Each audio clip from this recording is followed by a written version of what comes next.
Ayan, good morning Luzon, Visayas, Mindanao at sa buong mundo. Sa po nagpalang umaga. Ayan, Sabado ng umaga po mga kapatid. Good morning na, Father Joseph Trinidad, Sister Mau, Padre Josepino, magandang umaga. Yes, Lord, hallelujah. Tatay Aning, good morning.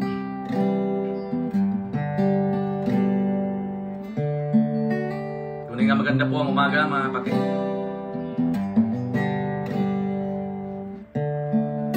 Lia Silio, good morning. Sir Jart, good morning. Hallelujah. Praise the Lord. Hallelujah. Bago tayo mag-umpisa, tayo po ay umawit sa ating Diyos mga kapatid. Hallelujah. Lord, purihin ka Panginoon na kilain.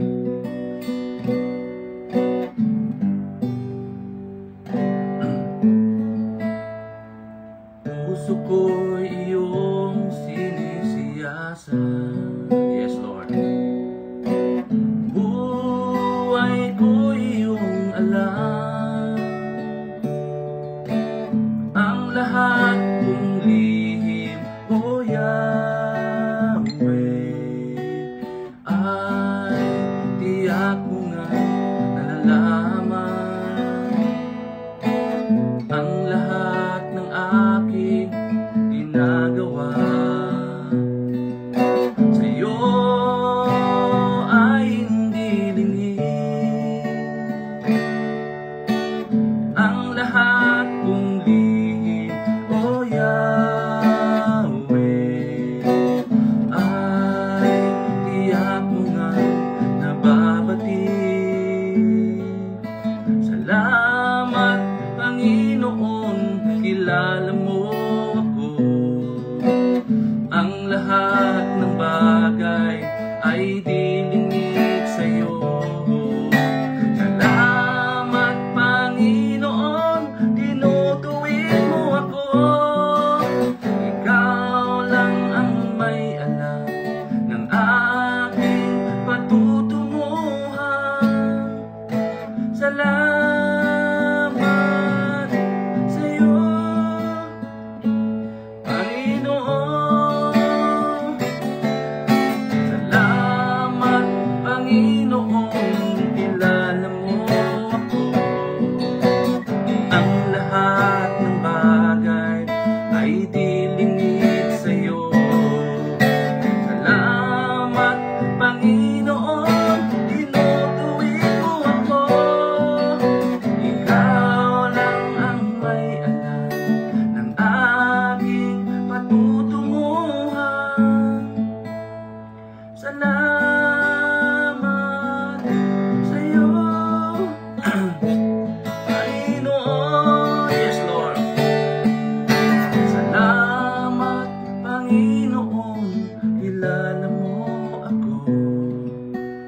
Ang lahat ng bagay ay dilingid sa'yo. Salamat Panginoon, tinutuwid mo ako. Ikaw lang ang may alam ng aking patutunguhan. Salamat sa'yo,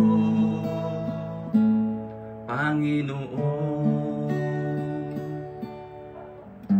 Tunay nga, kami pinagpapasalamat, nagpupuri, dahil karapat-dapat po kayo, Panginoon, tumanggap ng pasasalamat at pagsamba sa umagang ito, Panginoon. You deserve the glory, you deserve the honor and praises, Lord God. You alone are worthy. Salamat nga po sa umagang kay ganda. Salamat nga po sa pagising, Panginoon, Lord. Ikaw po ang aming siyang itiyataas, luluwalhatiin sa araw na ito. Sa aming gawain, ang daily vibrant word, Lord. Ikaw po maghari, ikaw po manguna. Lord God, salamat ikaw mahiyag sa aming kalagitnaan. Lord, alsin niyo po ang mga hadlang. Plan at gawa ng kaaway, alsin niyo po sa oras po na ito. Upang magkaroon kami ng kalayaan, na mag-aral ng salita, Lord God. Magbalik pa sa salamat sa iyo, Lord. Kaya nga naman pagharian niyo po kami sa araw na ito. Salamat po, lugan din po sa aking mga kapatid na naka-tune in na ngayon.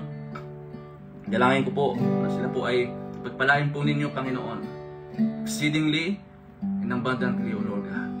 Salamat naman sa araw na ito. Dideklar po ang tagumpay, Panginoon, sa aming gawain ngayong umaga sa pangalan ni Jesus. Amen and amen. Yan, good morning na. Sister Angie, yan. Sister Annie, good morning. Yan. Napakasarap po umawit sa ating Panginoon. Tunay nga, ito dapat ang ating ginagawa. Sa umaga pa lang, tayo na po ay nagpupuri. Tayo na nga po nagpapasalamat, no, sa ating pong Panginoon. Nag-aaral ng kanyang salita. Ito na po yung isa sa nais ng ating Panginoon sa kanyang mga anak. O na inuuna ang Panginoon sa lahat ng oras. Yeah, Sister Janet, good morning. Mga kapatid, good morning na po sa lahat ng mga naka-online. Opo, keep on tagging po, Sister Mary, sa ating pong mga kakilala. Sister Jonah, good morning. Sa ating pong mga kapatid, no? Kakilala natin para naman po sila ay makapakinig ng ating pong Daily Vibrant Word. So ngayong umaga po ang ating pong topic ay sabi dito, cultivating a thankful heart. Diba? Cultivating a thankful heart. Sa 1 Thessalonians chapter 5 verse 17 to 18, sabi po ni Apostol Pablo, pray continually. Give thanks in all circumstances, for this is the will of God in Christ Jesus for you. Tagalog, manalangin ng palagi at magpasalamat kayo kahit ano ang mangyari, dahil ito ang kalooban ng Diyos para sa inyo na nga kay Kristo Jesus. Purihin na po ang pagkabasa ng kanyang dakilang salita. Cultivating a thankful heart. Bakit nga ba kailangan natin lagi manalangin at magpasalamat? Sabi ko nga kanina, ito dapat yung isa sa karakter ng isang Kristiyano, tunay na Kristiyano, na laging nananalangin at nagpapasalamat. Opo, mga kapatid. Dapat hindi natin ito take for granted. No? Sa bawat oras, bawat panahon, bawat minuto, tayo po inanalangin at the same time, nagpapasalamat. Kaya nga itong dalawang ito, hindi po pwedeng itong paghiwalayin. Yung prayer and thankfulness cannot be separated. Ito po yung teaching natin, number 1. Prayer and thankfulness cannot be separated. Mga kapatid, hindi pwedeng paghiwalayin ang dalawang ito. Kasi ito yung nature ng isang tunay na Kristiyano. Sa maliit man o sa malaki, tayo po ay nagpapasalamat sa Panginoon. Diba? At sa panalangin naman, minsan may mga tatlong sagot ang Panginoon. Minsan yes, minsan no, and minsan wait. Diba? Kaya lang minsan kapag no, diba, nawawala na tayo ng pag-asa. Minsan hindi na tayo nagpapasalamat. Dapat daroon pa rin yung ating pagpapasalamat sa Panginoon na kahit no. Kasi baka hindi pa talaga yan will ng Lord na ipagkaloob sa atin. Prayer and thankfulness cannot be separated. Kung titingnan natin mga kapatid, ito konteksto po ng 1 Thessalonians chapter 5 verse 17 to 18. Ito po yung church ng Thessalonica, sila po ay inuusig, no? They are under persecuted, mga kapatid, pinipersecute po sila. Pero ganun pa man, sabi po ni Paul, ay lagi kayong magpasalamat. Lagi kayong manalangin. In all circumstances, lagi kayong magpasalamat, lagi kayong manalangin sa Panginoon. Dahil ang Diyos ay nakikita tayo. Hindi ito yung tipo na kapag mayroong nakakita, doon lang tayo nagpapasalamat at nanalangin. Hindi po. Na kahit wala nakakita sa atin, tayo po ay nagpapasalamat at nanalangin. Kaya nga, yung prayer and thankfulness, ito dapat yung parang hininga natin. Oo. Kasi itry natin na hindi tayo huminga, ay mamamatay tayo. Kaya nga, parang yung prayer and thankfulness, parang hininga yan. At yung humihinga ka, tayo po ay nagpapasalamat sa Panginoon. Diba mga kapatid? Prayer and thankfulness cannot be separated. Number 2, God wants us to cultivate a thankful heart. Ito dapat ang lagi nating ginagawa. Maliit man o malaki, na mga pagpapala, di ba, sa buhay natin na dumarating, dapat lagi tayo nagpapasalamat. Iyon na dapat yung tatak ng isang tunay na Kristiyano, tunay na binago ng Panginoon, yung laging nagpapasalamat at nananalangin. Kapatid. Kasi may mga tao na nagpapasalamat lang o nananalangin lang kapag may mga pagsubok. No? Sabi ni Paul, in all circumstances, di ba, lagi tayo magpasalamat at manalangin sa Panginoon. Ito kasi yung connection natin sa Panginoon, yung panalangin. Di ba, mga kapatid? Kaya nga, kung hindi ka na nanalangin, mga kapatid, kaya minsan maraming mga Kristiyano nanghihina. Kasi nga, unang-una dyan, ay kulang sila sa prayer. Yung connection, diba, sa Panginoon, minsan na naniniglik po natin. Which is ito ay napakahalaga. Kaya nga, yung mga disipulo ng Panginoong Hesus, isa sa mga bagay na kanilang hiniling sa Panginoon, Lord, teach me how to pray. Diba? Kasi nga, ito yung bagay na kumukonekta sa atin at sa Diyos. Kapatid, parang hininga kanina sabi ko. Kaya bilang isang Kristiyano, dapat kinukultivate natin yung pagiging mapagpasalamat at palaging manalangin. Hindi dapat itong dalawa pinaghihiwalay, mga kapatid. And number 3, Christians should be the most positive people in the world. Tayo dapat yung mga taong optimistic o laging positibo sa buhay.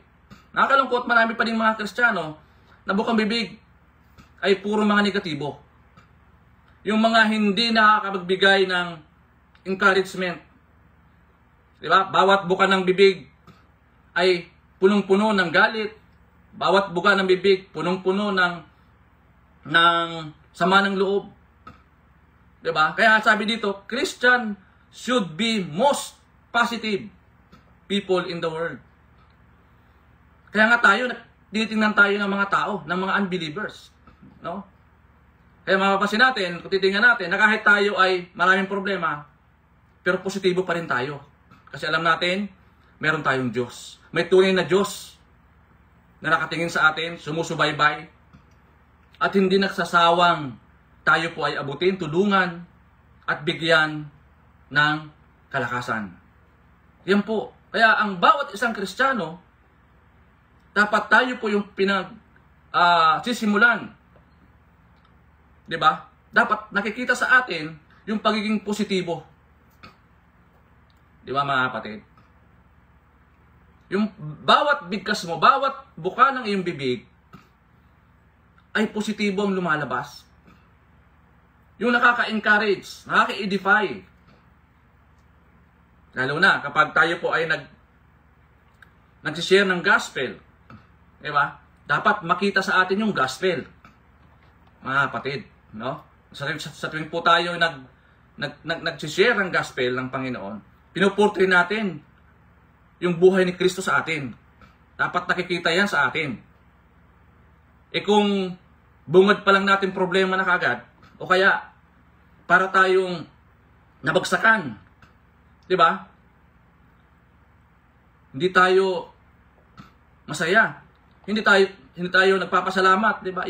Kung iyan mismo ang bungad natin, maaring ma-discourage sa atin yung mga tao. Kasi alam nila, ang mga Christian, ang mga tunay na Kristiyano, sila po ay masaya at laging nagpapasalamat. Di ba, mga kapatid?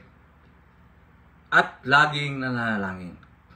Kaya nga, kapag nakikristo ka, mayroon ka ng union, no? Nakipag-isa ka na kay Kristo. Kaya nga, itong Romans chapter 8, verse 38 to 39, sabi po, ni Paul, for I am convinced that neither death nor life, neither angels nor demons, neither the present nor the future, nor any powers, neither height or depth or anything else in all creation will be able to separate us from the love of Christ that is in Christ Jesus our Lord. Kapag na kay Kristo ka, meron kang union with Christ, hindi ka na object of wrath. object ka na ng pag-ibig ni Kristo. Di ba, mga kapatid? Hindi ka na yung laging tatago, takot na takot. Kasi nga, kay Kristo, tayo po ay pinalaya na. Pinalaya saan? Sa mga bagay-bagay. Takot, di ba? Dati takot tayo takot tayo magbiyahe. Takot tayong magsimba. O kaya takot tayong mag-evangelize. Mag-share. Takot tayo. Timid tayo. Pinalaya na tayo ng Panginoon doon. Mga kapatid. Kaya nga, meron tayong tinatawag na tatak Kristiyano na dapat lagi tayo nananalangin at lagi tayo nagpapasalamat. We are the most people, optimistic people. Tayo po yun. Yung laging positibo. Na kahit na may mga persecution, kahit na may mga problema, kahit na minsan madilim yung ating dinadanas, positibo pa rin yung ating pananaw. Kasi alam natin, si Lord ay kumikilos yan behind the scene. Kaya minsan nagugulat na lang tayo. Diba? Minsan nagugulat tayo doon sa tugon ng Panginoon. Hindi mo inaasahan. Kasi ang Diyos gumagamit yan ng mga tao. Sabi ko nga dati, kapag extraordinary na yung pangyayari, ibig sabihin, kailangan na ng Panginoon. Galawan na ng Panginoon yon, mga kapatid. At yun ang gusto ng Diyos sa atin. Kaya kailangan yung connection mo sa Panginoon, hindi yan nagmamaliw, hindi yan nawawala. Hindi sala sa init, sala sa lamig. Now you say, now you don't. Di ba? Hindi po ganun ang buhay Kristiyano. Na kahit may mga persecution, ito po yung Thessalonian, ito po yung, sila po ay may mga pag-uusig. May mga problema during that time. Pero naroon pa rin yung kanilang pagpapasalamat sa Panginoon. Kasi alam nila, mayroong magagawa ang Panginoon. Maaaring ang tao limitado yung kanyang gagawin, magagawa, pero ang Diyos unlimited siya. Marami siyang kapamaraanan para tayo po ay sakluluhan at pagharian at magkaroon ng katagumpayan. People o Christian should be the most positive people in the world. Hindi na tayo object of wrath, mga kapatid. Tayo po ay object of grace. Object of love ng Panginoon. If anyone is in Christ, he is a new creation. Nagkaroon tayo ng union sa Panginoon. In Christ, di ba, mga kapatid? Kaya meron tayong kapangyarihan, may kakayanan na tayo ay manalangin, tayo ay magpasalamat sa Panginoon. So ano ba ang dapat natin gawin? As an application, number 1, pray at all times. O tinawag natin ito na pray without ceasing. Walang humpay na pananalangin. Ito dapat ang pinaka-karakter ng isang tunay na Kristiyano. Kaya mapapansin natin kapag ang isang Kristiyano ay kulang sa pananalangin, kung sakaling malata, di ba? Kunting pagsubok, bumibigay ka agad. Para bagay yung kumpiyansa mo, di ba, sa Panginoon, maliit lang. Mga kapatid. Kaya, pray at all times. Mga kapatid, dapat yun na ang dapat natin ginagawa sa ating pong buhay. Number 2, be thankful at all times. Kaya sabi ko kanina, itong dalawang ito ay hindi mo pwedeng paghiwalayin. Yung pagiging mapanalangin at pagiging mapagpasalamat. Kitang-kita po yan sa isang Kristiyano. Na talaga naroon yung marubdob na pasasalamat sa Panginoon na kahit may mga problem, kahit maliit na bagay, may natanggap na maliit na bagay, lagi nagpapasalamat. May natanggap na malaking bagay, lagi nagpapasalamat. Bukang bibig niya na yung pagpapasalamat sa ating pong Panginoon. Kasi alam niya na siya ay nakakunik sa Panginoong Hesus. Di ba? Mga kapatid, hindi na ito yung laging balisa. Yung para ba napaka kunti, no? Yung tiwala niya sa ating pong Panginoon. Madaling ma-offend. Madaling ma-discourage. Mga kapatid. Alam ko, kulang yan sa prayer. At kulang yan sa pagpapasalamat sa ating pong Panginoon. Diba? Kaya yung mga taong lagi nanalangin, yung mga taong lagi nagpapasalamat, sila po yung may masiglang puso. Diba? Kaya nga, diba sabi ni Paul, kung ano yung laman ng puso natin, yun naman din ang talagang ilalabas natin. For the abundance of the heart, the mouth speak. Kaya kung punong-puno ng pagpapasalamat yung puso natin, lalabas at lalabas yan. Makikita yan, magmamanifest yan sa buhay natin na tayo po ay punong-puno ng pasasalamat sa ating pong Panginoon. At kapag naman punong-puno ng kapaitan yung puso natin, makikita din naman yan ng mga tao. Diba? Na para bagang laging Biyernes Santo yung mukha natin. Laging balisa. Laging talunan, no? Meron pong mga ganun, kahit Kristiyano na, ganun pa rin yung estilo ng buhay. Parang laging talunan, hindi umuusad. Hindi nakakausad.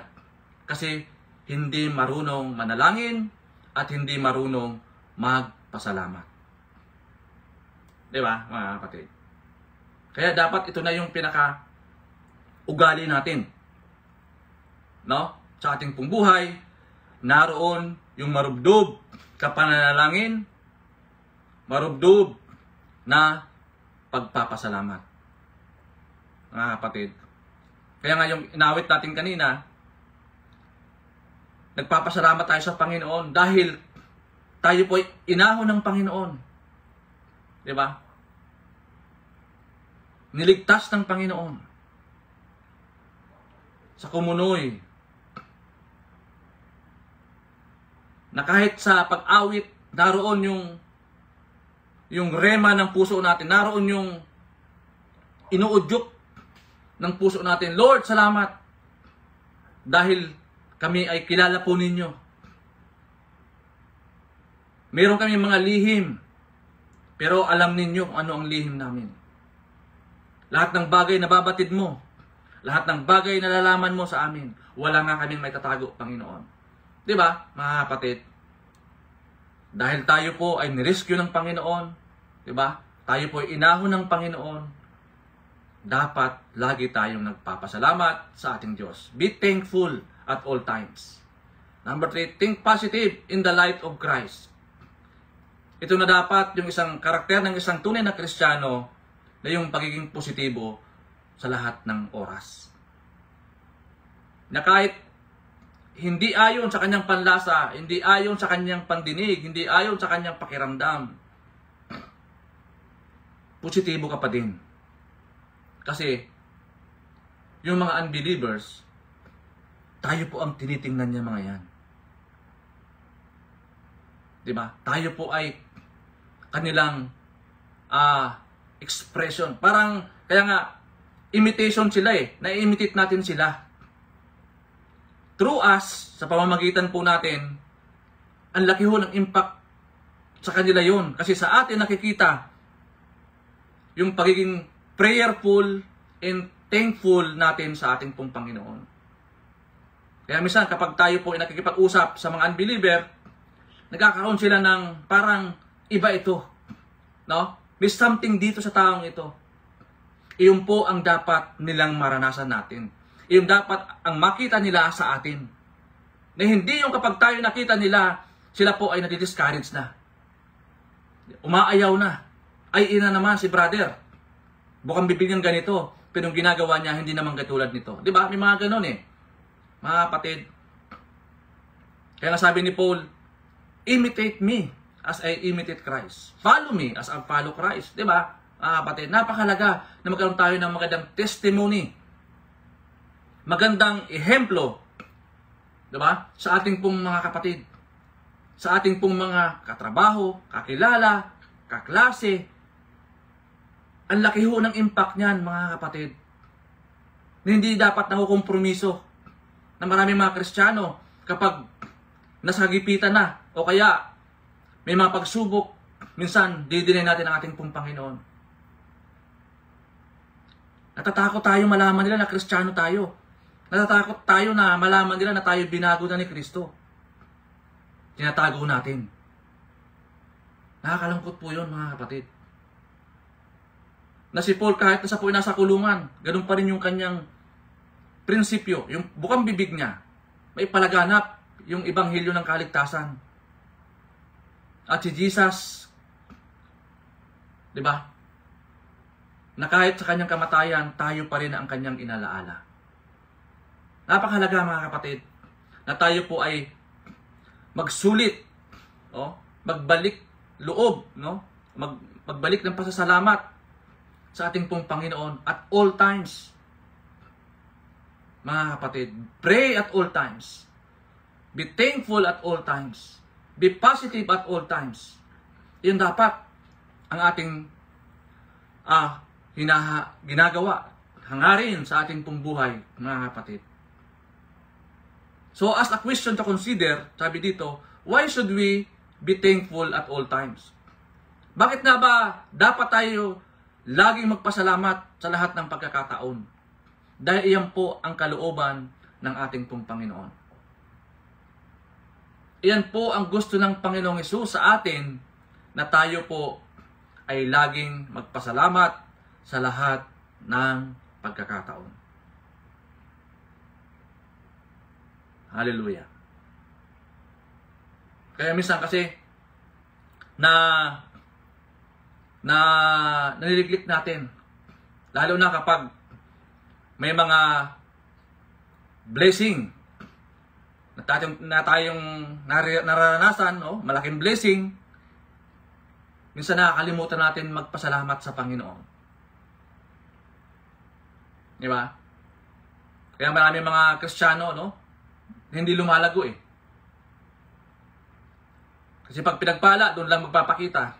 Pag may pagsubok, di mo na makita. Di ba? May mga ganon. Kaya hindi dapat nating tularan. Sabi po ni Pablo, na at all times, lagi tayong manalangin. At all times, lagi tayong magpasalamat. At all times, lagi tayong positibo sa ating pong buhay, mga kapatid. Dahil tayo po ay salamin ng ating Panginoon Hesus. Tayo po ay nagpo-portray, di ba, ng karakter ng ating pong Panginoong Hesus. Alam na alam nila, itong taong ito, may Diyos to. Itong taong ito, may Kristo ito. Na kahit may pagsubok, masaya. Kahit may mga persecution, nagpapatuloy. Di ba? Mga kapatid, iba ito. Na kahit kaliwat kanan yung mga pagtutuligsa, pero naroon pa rin yung kasayahan na maglingkod sa Panginoon at sa tao. Maglingkod sa kapwa, di ba? Meron pa rin kasayahan. Kasi nga, di ba, mga kapatid, iyon po ang gusto ng Panginoon sa atin, na tayo po mayroong kasayahan sa paglilingkod. Tayo po mayroong kakontentuhan sa lahat ng bagay. Tayo po ay mayroon pag-asa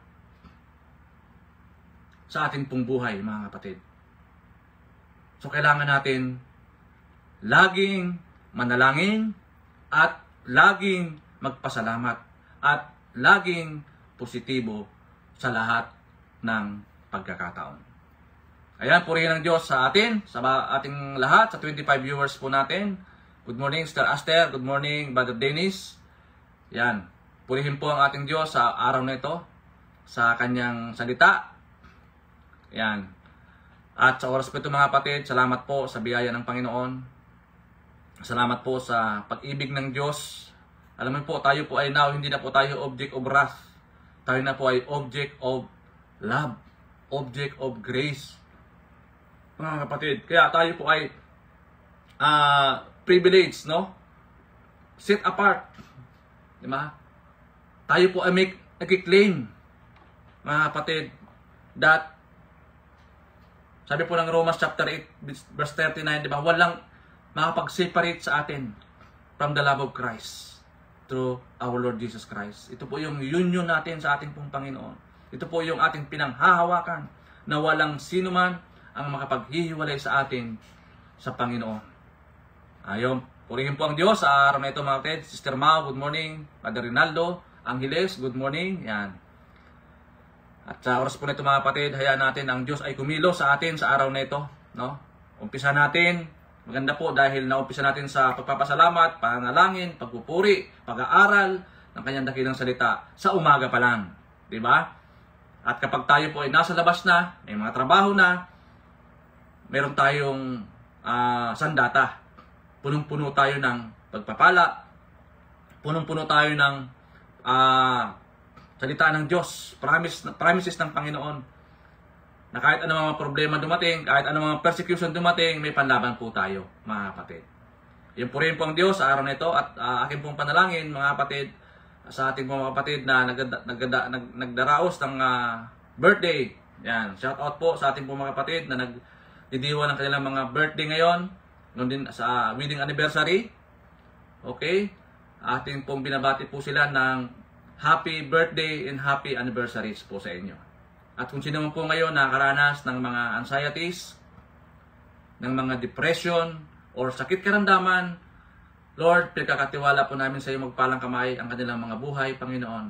Lord, ipadalin niyo po ang kagalingan na nagmumula lamang sa iyo. Lord, nangako po kayo that sabi sa mga latay, kami po yung nagsigaling, Panginoon. Salamat po, patuloy mo po kaming pag-isahin, pagbuklurin, Panginoon Lugad, sa aming mga buhay, at sa lahat ng aming ginagawa. Kami po'y laging manalangin, laging magpapasalamat, at higit sa lahat, laging positibo sa aming mga buhay. Lord, sa araw na ito po, gawin niyo po kaming victorious sa lahat tayong mga gagawin sa araw ng Sabado. Lord, maging mabunga po kami, at ilayo mo kami anumang panganib. Lord God, salamat, pinupuri ka namin, salamatan sa araw na ito. Salamat po sa iyong salita, namin po pagbulay-bulayan sa araw na ito, Diyos. Ang dalangin po namin, patuloy po namin itong maranasan, at higit sa lahat, amin pong may apply sa aming mga buhay. Purihin ka at salamat din po sa aking mga kapatid na naglalang oras sa kanilang pakikinig. At dalangin ko, Lord God, sa mamaya sa mga manonood ng replay, ganun din po, Panginoon, bigyan mo po sila ng kalakasan, bigyan mo po sila, Panginoon, ng kasigasigan at excitement, Panginoon, sa pakikinig ng iyong salita. Salamat, pinupuri ka namin, salamatan sa araw na ito. Binabalik namin sa Lord lahat ng papuri, pagluwalhati sa pangalan ni Jesus.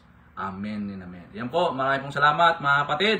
God bless po and to God be all the glory. Bye-bye!